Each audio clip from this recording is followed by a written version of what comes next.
لا حول ولا قوة إلا بالله العلي العظيم. أعوذ بالله من الشيطان اللعين الرجيم. بسم الله الرحمن الرحيم. الحمد لله رب العالمين. الصلاة والسلام على أشرف الأنبياء والمرسلين سيدنا ونبينا ومولانا ومولى الكونين رسول الثقلين جد الحسن والحسين أبي القاسم المصطفى محمد وآله الطيبين الطاهرين المعصومين المظلومين المكرمين المطهرين المنتجبين المنتخبين والعاقبة للمتقين والجنة للمطيعين والنار للعاصين واللعنة الدائمة الباقية على أعدائهم من الآن إلى قيام يوم الدين. أما بعد فقد قال الله سبحانه تبارك وتعالى في كتابه المجيد وفرقانه الحميد وقوله الحق. بسم الله الرحمن الرحيم. إن الدين عند الله الإسلام. اللهم صل على محمد وآل محمد. بسم الله الرحمن الرحيم. رب اشرح لي صدري ويسر لي أمري وحلل عقدۃ من لسانی یفقہوا قولی. اذان محترم اور اہل بیت علیہ السلام کے معزز چاہنے والوں، خداوند عالم قرآن مجید میں سورہ آل عمران کی آیت نمبر 19 میں ارشاد فرما رہا ہے، ان الدین عند اللہ الاسلام، بے شک اللہ کے نزدیک اسلام ہی دین ہے.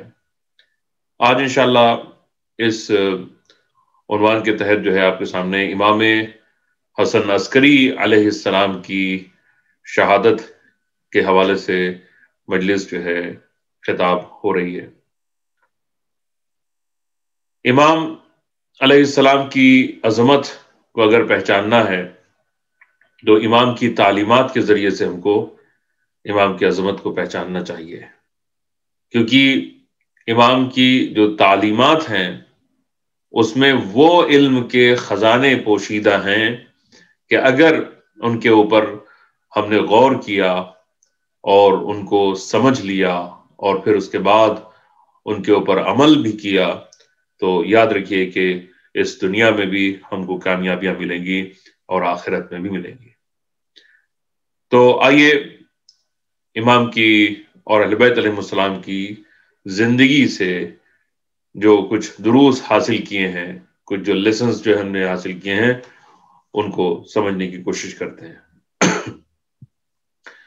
جب عقلاً یعنی انٹلیکچولی یہ بات ثابت ہے کہ اس تمام کائنات کا خالق، منتظم، مدبر صرف اللہ ہی ہے، تو ضروری ہے کہ اس کا قانون یا دین بھی ایک ہی ہونا چاہیے. اس بات کو اگر ہم مانتے ہیں کہ اس پوری کائنات کا بنانے والا ایک ہی رب ہے، تو اب وہ جو رب ہے، وہ جو خالق ہے، وہ جو مالک ہے، وہ جو بنانے والا ہے، اس کا سسٹم بھی ایک ہی ہوگا. وہ اپنا دین ایک ہی رکھے گا. ایسا نہیں ہوگا کہ اس کا دین جو ہے وہ بدلتا رہے. کیوں؟ اس لیے کہ وہ خالق ہے اور اس نے ہر چیز کو ایک مصلحت کے تحت، ایک سسٹم کے تحت جو ہے بنایا ہے. اور یہی چیز جو ہے اس آیہ کریمہ میں ہمارے سامنے ارشاد ہو رہی ہے کہ ان الدین عند اللہ الاسلام. دین خدا جو ہے وہ نہیں بدلتا. دین خدا، the religion of Allah subhanahu wa ta'ala remains the same. It does not change with the change in time. زمانے کے بدلنے سے جو ہے یہ دین نہیں بدل جاتا ہے. اور اس کی وجہ بہت سی وجوہات جو ہے بیان کی گئی ہیں. ان میں سے ایک یہ ہے کہ بدلنا اس کو پڑتا ہے کہ جس کو یہ پتا نہ ہو کہ آئندہ کیا ہونے والا ہے، لیکن جس کو پتا ہے کہ آئندہ کیا ہونے والا ہے وہ اس سسٹم کو اسی اعتبار سے بناتا ہے، اسی اعتبار سے اس کو مولڈ کرتا ہے، اسی اعتبار سے اس کو ڈھالتا ہے. اور آپ دیکھ سکتے ہیں یہ پوری کائنات ایسی بنی ہوئی ہے، اس یونیورس کو آج جو ہے وہ سائنس نے فزکس کے ذریعے سے، اگر آپ نے فزکس کو اسٹڈی کیا تو آپ کو سمجھ میں آئے گا کہ دنیا کا ہر قانون جو ہے، پرنسپل جو ہے، وہ میتھمیٹیکلی فزکس کے اوپر جو ہے وہ بیسڈ ہے. I mean every single thing in the world, the system of the universe can be calculated, measured. اس کو جو ہے وہ آپ پریڈکٹ کر سکتے ہیں، اس کو جو ہے وہ آپ بتا سکتے ہیں کہ بھائی مثال کے طور پر 10 سال کے بعد سورج کہاں پر ہوگا، آپ بتا سکتے ہیں کہ 5 سال کے بعد جو ہے وہ چاند جو ہے وہ کہاں پر ہوگا، آپ بتا سکتے ہیں کہ 1000 سال کے بعد جو ہے وہ زمین کہاں پر ہوگی، وہ ستارہ کہاں پر ہوگا. کائنات جو ہے وہ اتنی زیادہ جو ہے کیلکولیٹڈ جو ہے بنائی ہے خدا عالم نے، فزکس اس کے اندر جو میتھمیٹیکل جو چیزیں ہیں، ہر سسٹم جو بتاتا ہے اس چیز کی گواہی دیتا ہے کہ اس کا بنانے والا ایک ہی ہے، کیونکہ تمام جگہوں کے اوپر ایک ہی سسٹم جو ہے نظر آتا ہے. تو جب جو کائنات کا تمام سسٹم جو ہے وہ ایک اگر ہے تو پھر انسانوں کے زندگی گزارنے کا سسٹم بھی ایک ہی ہوگا، الگ الگ جو ہے وہ نہیں ہوگا. تو اب جو ہے وہ آپ غور کریں خدا تعالیٰ کیا کہتا ہے کہ اس کا دین ایک ہی ہے. پس اسلام اللہ کا دین ہے، اس کے سوا جتنے بھی ریلیجنز ہیں، جتنے بھی ادیان ہیں، وہ یا تو دنیا والوں نے اپنی طرف سے انوینٹ کیے ہیں، ایجاد کر لیے ہیں، یا دین خدا کے احکام کو مسخ کر کے، ڈسٹورٹ کر کے ایک نیا دین بنا کر کھڑا کیا ہے. اب یہ ہمارا بلیف بھی ہے، ہمارا عقیدہ بھی ہے کہ حضرت آدم علیہ السلام سے لے کر حضرت ختم المرسلین، ختم الانبیاء، حضرت محمد مصطفیٰ صلی اللہ علیہ وآلہ وسلم تک ایک ہی دین چلا آ رہا ہے، اور قیامت تک یہی دین جاری رہے گا. شریعتیں ہر زمانے میں بدلتی رہے، لیکن دین کا اصول شروع سے اب تک نہ بدلا ہے نہ بدلے گا. دین کے اصول جو ہیں وہ نہیں بدلیں گے، توحید نہیں بدلے گی، نبوتیں نہیں بدلیں گی، قیامت کا عقیدہ نہیں بدلے گا. یہ تمام کی تمام چیزیں ہمیشہ ایک ہی رہنے والی ہیں. ہاں، جو وقت کے ساتھ ساتھ چیزیں ختم ہونے والی ہیں، ہاں ان کو کہا جا سکتا ہے کہ وہ بدل سکتی ہیں.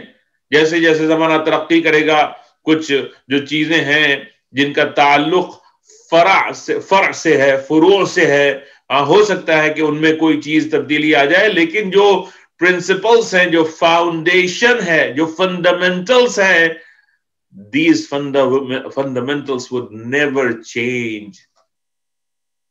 تو اسی وجہ سے دین اسلام، یعنی وہ دین اسلام جو ہے ہم اس کو ایک اللہ نے نام دے دیا ہے، حالانکہ وہ سسٹم جو ہے وہ ایک ہی سسٹم ہے کہ جو شروع سے لے کے آخر تک کے ہم تک کے چلا آ رہا ہے.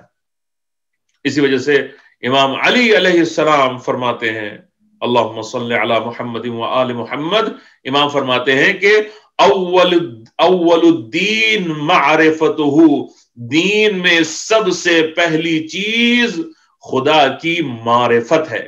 یعنی بغیر معرفت باری تعالی کوئی عمل خیر جو ہے وہ قبول نہیں ہو سکتا ہے. جب انسان نے اپنے خالق معبود کو ہی نہیں پہچانا تو پھر اس کا اور جو ہے وہ کوئی عمل کیسے جو ہے وہ قابل قبول ہو سکتا ہے، جو اس نے بیسک چیز کو ہی نہیں پہچانا، جو سب سے امپورٹنٹ چیز ہے اس کو نہیں پہچانا، تو پھر اس نے کس چیز کو پہچانا؟ کسی کو نہیں پہچانا. اس لیے کہ اگر اس کو نہیں پہچانا ہے تو وہ اپنی عاقبت کو نہیں جانتا ہے کہ وہ کہاں سے آیا ہے، وہ کہاں پر ختم ہوگا. اپنی ابتدا کو نہیں جانتا ہے، اپنی بگننگ کو نہیں جانتا ہے، اور اپنے اینڈ کو بھی نہیں سمجھ پائے گا اسی وجہ سے. اور اس وجہ سے خدا کی معرفت جو ہے وہ is the most fundamental belief in the world for every human being. یہ سب سے پہلا سوال اس کو کرنا چاہیے. اب اسلام کے سوا جتنے بھی ادیان دنیا میں پائے جاتے ہیں ان سب نے معرفت باری تعالی میں یہ ہو سکتا ہے کہ کوشش کی ہو لیکن اس میں سخت دھوکہ کھایا ہے. انہوں نے معبود حقیقی کو چھوڑ کر مخلوق کو اپنا معبود بنایا ہے. بہت سے لوگوں نے، یاد رکھیے، جو چیز انسان کے خیال و گمان یا وہم میں آتی ہے، جس کی صورت وہ اپنے ذہن میں لے سکتا ہے، جس کو کسی جگہ اور وقت میں محدود کر سکتا ہے، وہ ہرگز خدا نہیں بلکہ مخلوق ہے. مخلوق خدا ہے، خدا کی بنائی ہوئی کوئی نہ کوئی مخلوق ہے. اسلام نے اسی وجہ سے خالق کی معرفت یوں کرائی ہے، نہ وہ جسم والا ہے، نہ کسی چیز سے مرکب ہے یعنی کمپاؤنڈ ہے، اور نہ کسی جگہ وہ سماتا ہے، نہ تو وہ اسپیس میں محدود ہوتا ہے، لمیٹڈ ہے، نہ تو وہ ٹائم میں جو ہے وہ محدود ہوتا ہے، تو نہ جگہ میں سماتا ہے، نہ آنکھوں سے نظر آتا ہے، نہ کانوں سے سنائی دیتا ہے، نہ کسی بھی سینس سے، حاسے سے محسوس ہوتا ہے، نہ اس کی ابتدا ہے نہ اس کی انتہا ہے، نہ کوئی اس کا شریک ہے، نہ رشتہ دار ہے، نہ وہ کسی کا محتاج ہے، نہ کسی سے کمزور ہے. اسلام کے سوا کسی اور دین میں خدا کی یہ تعریف اگر آپ ڈھونڈنے کے لیے جائیں تو آپ کو نہیں ملے گی. تو یہ خدا کی رحمت ہے کہ اس نے بلحاظ اپنی ذات کے معرفت کو قرار نہیں دیا، بلکہ ہر شخص کی عقل اور فہم کے لحاظ سے اپنی معرفت کو قبول کر لیتا ہے. تو یہ بہت امپورٹنٹ جو ہے پوائنٹ ہے، میں آپ کے سامنے جو عرض کرنا چاہ رہا ہوں وہ یہ ہے کہ خداوند عالم جو ہے وہ یہ نہیں کہتا ہے کہ تم جیسا میں ہوں ویسا سمجھو. ایسا سمجھنا تو ہے انسان کے بس کی بات نہیں ہے. وہ کہتا ہے کہ جتنی تمہارے پاس عقل ہے، جتنا تمہارے پاس سوچنے کی صلاحیت ہے، جتنا تمہارے پاس جو ہے وہ شعور ہے، اس کے فہم اور عقل کے مطابق جو ہے تم جتنا بھی مجھے سمجھ لو گے میں تمہاری اس معرفت کو قبول کر لوں گا. تو اگر کوئی بچہ ہے تو بچے نے جس طرح سے خدا کو سمجھا ہے خداوند عالم اس کو جو ہے وہ اس کی عقل کے مطابق جو ہے اس کو قبول کر لیتا ہے. اگر کوئی بزرگ ہے تو وہ اس کے مطابق، اگر کوئی عالم ہے تو اس کے مطابق، اگر کوئی جاہل ہے اور اس کے مطابق. تو اسی طرح سے جو ہے وہ مثال کے طور پر جو ہے ایک بڑھیا سے جب پوچھا گیا تو نے خدا کو کیسے پہچانا، اس نے کہا یہ میرا چرخہ اس وقت تک نہیں چلتا جب تک کہ میں اس کو نہ چلاؤں. بس میں نے سمجھ لیا کہ جب یہ ذرا سا چھوٹا سا چرخہ بغیر میرے چلائے نہیں چلتا تو بھلا دنیا کا کارخانہ بغیر کسی مدبر کے کیسے چل سکتا ہے. غرض کہ دنیا میں ہر انسان کا فرض ہے کہ وہ اپنی عقل و فہم کے مطابق خدا کو پہچانے، ورنہ اس کے تمام اعمال اکارت ہو جائیں گے، اس کے اعمال جو ہے وہ اس کے کام نہیں آئیں گے. بس زبان سے خدا کو وحدہ لا شریک کہنے والے تو کروڑوں جو ہے نظر آتے ہیں. بہت سے ہیں جو زبان سے لا الہ الا اللہ محمد رسول اللہ کا جو ہے وہ کلمہ پڑھنے والے مل جاتے ہیں، لیکن حقیقتاً اس کو وحدہ لا شریک ماننے والے بہت کم سمجھے جاتے ہیں. کیونکہ بت پرست جو بھی بت پرستی کرتا ہے وہ شرک کرتا ہے. لیکن بت پرستی سے بدتر کیا چیز ہے؟ وہ اپنی خواہشات نفسانی کی پوجا کرنا ہے. یعنی گویا خود اپنے نفس کو خدا بنا لینا ہے، گویا اپنے آپ کو خدا جو ہے بنا لینا ہے. یعنی ہر خواہش اپنے مقام میں جو ہے وہ خدا بن جاتی ہے، کیونکہ انسان کا فوکس اور کنسنٹریشن اور توجہ صرف اس خواہش کو پورے کرنے میں جو ہے وہ لگ جاتی ہے. یعنی انسان لگ جاتا ہے اس میں اور وہ معبود اس کا بن جاتا ہے. تو بت پرستی بہت بدترین چیز ہے، لیکن اسی طرح سے انسان کی نفس پرستی، خواہشات نفس کی بھی پوجا، وہ بھی ایک بدترین جو ہے وہ چیز ہے. اور اسی کو قرآن نے کہا تھا من اتخذ الہہ ہوا، یعنی اس نے اپنی خواہش کو اپنا معبود بنا لیا. بہت سے ایسے لوگ ہیں کہ جو اپنی خواہشات کو اپنا معبود جو ہے بنا لیتے ہیں. تو اب آپ جو ہے وہ آئیے، تو یہ چیز جو ہے یہ آیت یہ بتاتی ہے کہ خواہش بھی معبود بن سکتا ہے، نفس بھی انسان کا معبود، اس کا خدا بن سکتا ہے. جب ہم اپنی خواہش کے تقاضے سے احکام الہی کو پس پشت ڈال دیتے ہیں، حرام و حلال میں تمیز بھی نہیں کرتے، اپنے فرائض کو نہیں پہچانتے، خدا کو بھول جاتے ہیں، تو کیا یہ غیر اللہ کی پرستش اور عبادت نہیں ہے؟ کیا یہ بت پرستی ایک طرح سے نہیں ہے اور خواہش پرستی نہیں ہے؟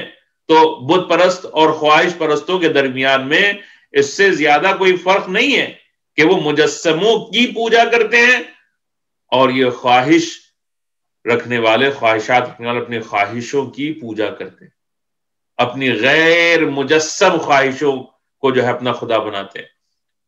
لیکن ورنہ جو نتیجہ جو ہے وہ دونوں کا ایک ہی ہے. تو جو خدا کی معرفت رکھتا ہے، جو خدا کو حاضر ناظر ہو اور قادر و توانا اور سزا دینے والا جانتا ہے، اس کو گناہ کرنے کی جرأت نہیں ہوتی. کیسے ہو سکتی ہے؟ اس کا گناہ کرنا اس بات کی دلیل ہے کہ اس کو صحیح معرفت خدا حاصل نہیں ہوئی ہے. اگر وہ اس کا اس بات کا یقین رکھتا ہے کہ خدا میرے ہر برے کام کو دیکھتا ہے اور وہ مجھ سے اس برے کام کے متعلق ضرور پوچھے گا، سوال کرے گا، مواخذہ کرے گا، اور وہ کسی دباؤ سے امر حق کے خلاف فیصلہ کرنے والا نہیں ہے، اللہ کسی سے ڈرتا نہیں ہے، کوئی اس کا لالچ جو ہے اس کے اندر نہیں ہے، تو وہ ہرگز اس بات کو یہ وہ یعنی گرہ میں باندھ لے گا کہ وہ گناہ نہیں کرے گا. تو ایک جو گیمبلر ہے، جو جوا کر کھیلتا ہے، اگر اس کو پتہ چل جائے کہ وہ کس کا گناہ کر رہا ہے تو وہ کبھی جو ہے وہ گناہ نہیں کرے گا.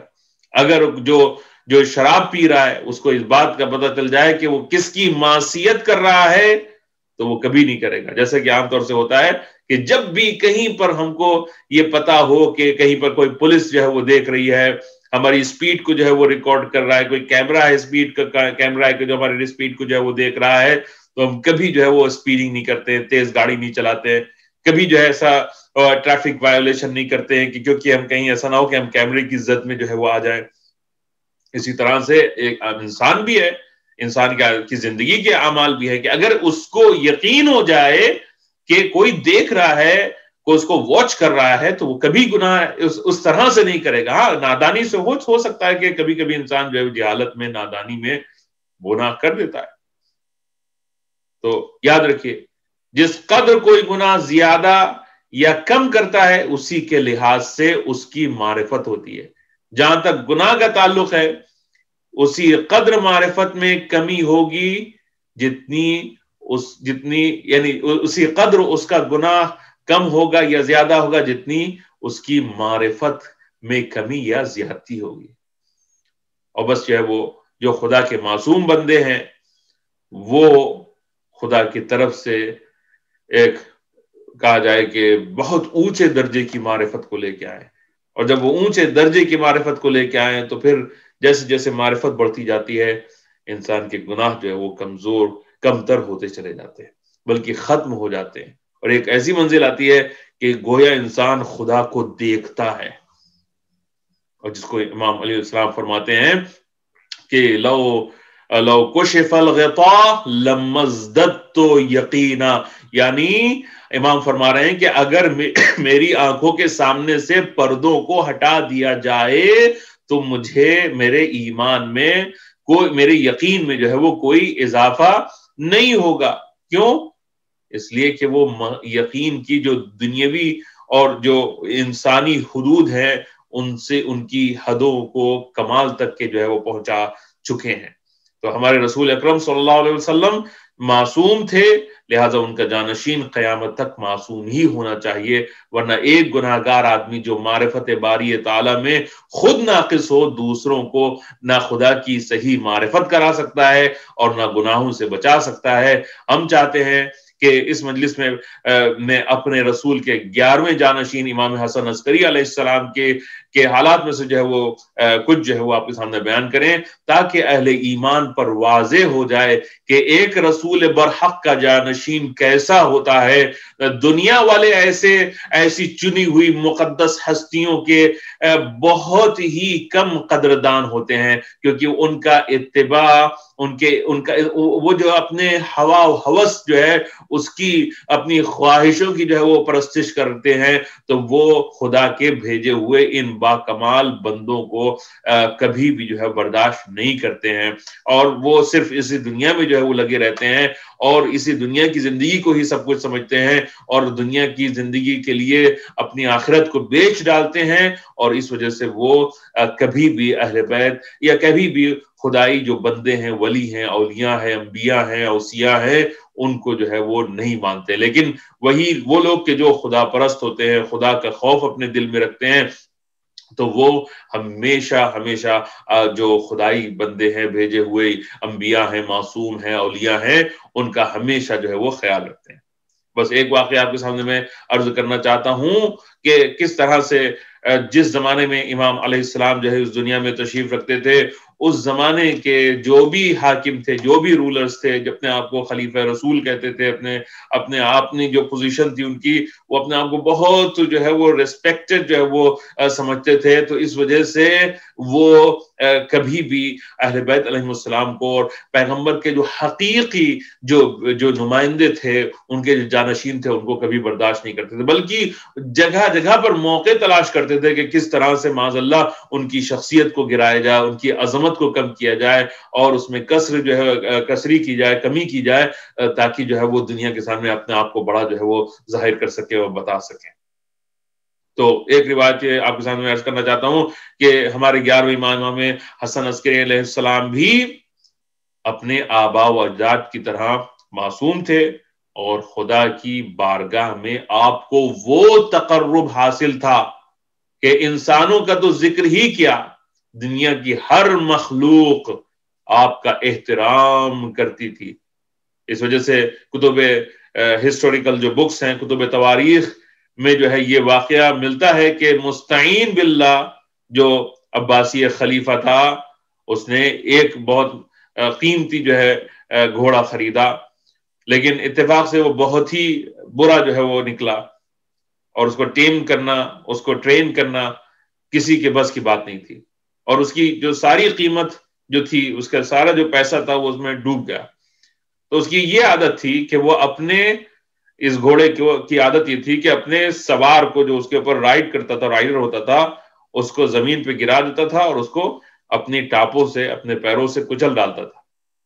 تو بڑے بڑے شہ سواروں نے اس پر قابو حاصل کرنا چاہا، مگر وہ کسی ایک کے بس میں بھی نہیں آتا تھا۔ جو سوار ہوا اسی کو وہ پٹک دیتا تھا، اور آخرکار لوگ اس پر سواری کے نام سے کان پکڑنے لگے۔ تو بادشاہ نے مجبور ہو کر اس پر سواری کو روک دیا، ختم کر دیا۔ تو ایک دن جو اس کی محفل میں جب گھوڑے کا ذکر آیا، تو کسی بہت ہی برے بدخصلت انسان نے جو ہے وہ کہا، اور سب تو اس پر چڑھ کر یعنی سزا پا چکے ہیں، وہ کہتا ہے البتہ امام حسن عسکری علیہ السلام اس پر اب تک کے سوار نہیں ہوئے۔ شیعہ ان کی کرامتوں کے بڑے قائل ہیں، ان کے بہت ہی گن جو ہے وہ گاتے ہیں، ذرا ان کو بھی اس پر سوار کیا جائے۔ اگر انہوں نے قابو میں کر لیا تو کام بن گیا، اور اگر گھوڑے نے کچل ڈالا تو خلیفہ کا یہ بھی کھٹکا جو ہے ان کی طرف سے مٹ جائے گا، اور قتل کا الزام بھی نہیں آئے گا۔ تو مستعین کو یہ بات پسند آئی، اور اس نے فوراً امام علیہ السلام کو بلا لیا، اور حضرت کو اپنے ساتھ لیے ہوئے اس گھوڑے کے پاس پہنچا اور کہنے لگا، اے ابو محمد، امام کی کنیت جو ہے وہ ابو محمد تھی، میں چاہتا ہوں کہ آپ میرے اس گھوڑے پر سوار ہوں تاکہ برکت حاصل ہو۔ یہ سن کر آپ مسکرائے، کیونکہ امام کو اس کے جو پلان تھا اس کا علم تھا، علم امامت سے. اور امام نے کیا کیا، اس گھوڑے کا کان جو ہے وہ پکڑ کر استبل سے باہر نکالا. اس نے ذرا بھی مطلب سرکشی نہیں کی، گھوڑا جو ہے وہ ادھر ادھر اس نے چوں بھی چرا کھج نہیں کی. پھر آپ نے اس پر زین کسا اور وہ چپ چاپ کھڑا رہا. پھر آپ اس پر سوار ہوئے، وہ خوشی خوشی چلنے لگا. پھر آپ نے اسے خوب دوڑایا اور اس کی قسم قسم کی جو چالیں ہیں امام نے اس کو دکھائی. مستعین اور اس کے ساتھی یہ دیکھ کر حیران رہ گئے. حضرت نے فرمایا جو خدا کی اطاعت کرتا ہے، جو خدا کا اطاعت گزار بندہ ہوتا ہے، دنیا کی ہر طاقت اس کی مطیع اور فرما بردار بن جاتی ہے. اللہ اکبر. یہ میرے لیے بھی اور ہم سب کے لیے جو ہے وہ امام کا پیغام ہے کہ ہم خدا کی معرفت کو حاصل کر کے اپنے آپ کو، اپنی مرضی کو خدا کی مرضی کے آگے جھکا دیں، خدا کی مرضی کے سپرد کر دیں. اور پھر جو خداوند عالم جو ہے وہ چاہے ہم وہ کریں. تو جب ایسا کریں گے تو خدا بھی لوگوں کے دلوں کو جھکا دے گا ہمارے لیے اور ہم جو ہیں وہ اس دنیا میں بھی کامیاب ہوں گے اور آخرت میں بھی کامیاب ہوں گے. اذان محترم، بس آپ کی اب زحمت کو جو ہے وہ ختم کرنا چاہتا ہوں. ہاں، معرفت ہم حاصل کریں اور اس کے ساتھ ساتھ جو ہے وہ اپنے عمل کو جو ہے بڑھائیں، اپنے عمل کو جو ہے وہ پیور کریں، خالص کریں خدا کے لیے. تو انشاءاللہ دنیا و آخرت دونوں میں ہم کو جو ہے وہ کامیابیاں حاصل ہونے لگیں گی. بس اذان محترم، یہ جو اہل بیت علیہم السلام ہیں یہ بہت ہی مظلوم شخصیتیں ہیں. یہ وہ شخصیتیں ہیں کہ جنہوں نے دین کے لیے اپنی جانوں کو قربان کر دیا. دین کے لیے انہوں نے وہ مصائب اور آلام جو ہے برداشت کیے ہیں کہ جن کے بارے میں اگر ہم جو ہے وہ تصور بھی کریں تو بڑا سخت جو ہے وہ مرحلہ ہے. لیکن ہاں، یہ اہل بیت علیہ السلام تھے کہ جو خدا کے لیے سب کچھ اپنا قربان کرنے کے لیے ہمیشہ تیار رہتے تھے. ہاں عزیزان محترم، آج کی جو مجلس ہے وہ کیونکہ ہمارے 11ویں امام حسن عسکری علیہ السلام سے متعلق ہے، تو آج آپ کو جو پرسہ پیش کرنا ہے، آج جو آپ کو پرسہ پیش کرنا ہے وہ اپنے 12ویں امام آخر الزمان علیہ السلام کی شان میں جو ہے وہ پرسہ پیش کرنا ہے، کیونکہ آپ ہی کے والد جو ہے وہ 11ویں امام ہیں. آپ کیا جانتے ہیں کہ اس امام کی عمر کیا تھی؟ صرف اس امام کی عمر، امام حسن عسکری علیہ السلام کی عمر بس 28 سال کی عمر تھی. اور آپ جو ہے وہ اس 28 سال میں جو ہے وہ اس دنیا میں رہنے کے بعد جو ہے گزر گئے. اور آپ کے جو فرزند ہے ہمارے زمانے کے امام وہ یتیم ہو گئے. ہاں، آج ہمارا 12واں امام یتیم ہو جائے گا. روایت میں یہ ملتا ہے کہ امام کو زہر دغا دیا گیا، زہر دیا گیا. ملعون جو ہے اس زمانے کا جو بادشاہ ہے اس نے امام کے لیے جو ہے وہ کھانا بھیجا، اس میں جو ہے وہ زہر کو ملایا اور جب وہ امام کو دیا گیا، امام نے اس کو تناول فرمایا تو روایت بتاتی ہے کہ امام کی طبیعت خراب ہو گئی اور بہت دن تک کے طبیعت خراب رہی. تقریباً جو ہے وہ پہلی ربیع الاول سے جو ہے وہ امام کی طبیعت جو ہے خراب ہوئی. 1 ہفتے تک کے امام کے اوپر زہر کا اثر رہا اور پھر اس کے بعد یہ امام اس دنیا سے جو ہے وہ گزر گیا تڑپ تڑپ کے. امام کو بہت پیاس لگا کرتی تھی.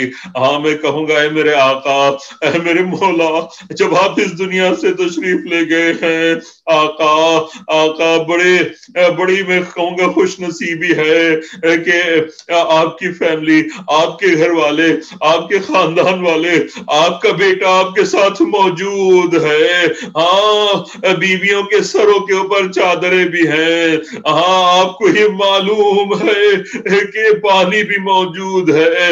اشتیا کا ہاں نرغہ تو ہے لیکن کسی کا خون اس طرح سے نہیں بہایا دیا گیا کہ آپ کے سامنے آپ کے بچوں کو ذبح کیا جائے، آپ کے سامنے آپ کے گود کے پالوں کو ٹکڑے ٹکڑے کیا جائے، آپ کے سامنے آپ کے اصحاب کو شہید کیا جائے، لیکن ہاں کربلا کے میدان میں مجھے یاد آتا ہے کہ آپ کے جد امجد ایک کے بعد دوسرا جنازہ اٹھا کے لے کے آتے تھے، کبھی کسی شہید کا جنازہ لے کے آئے، گریا ہوا، ماتم ہوا۔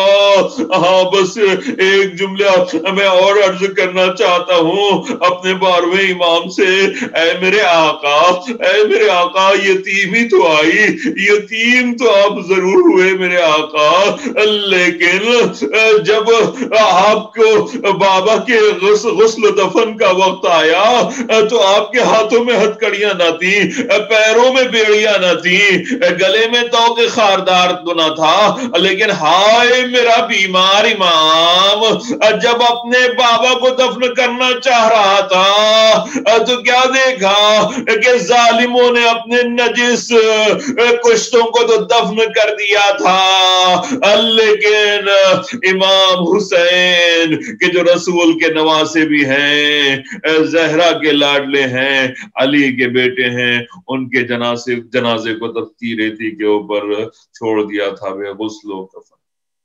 الا لعنت اللہ علی القوم الظالمین وسيعلم الذين ظلموا أي منقلب ينقلبون انا للہ وانا الیہ راجعون۔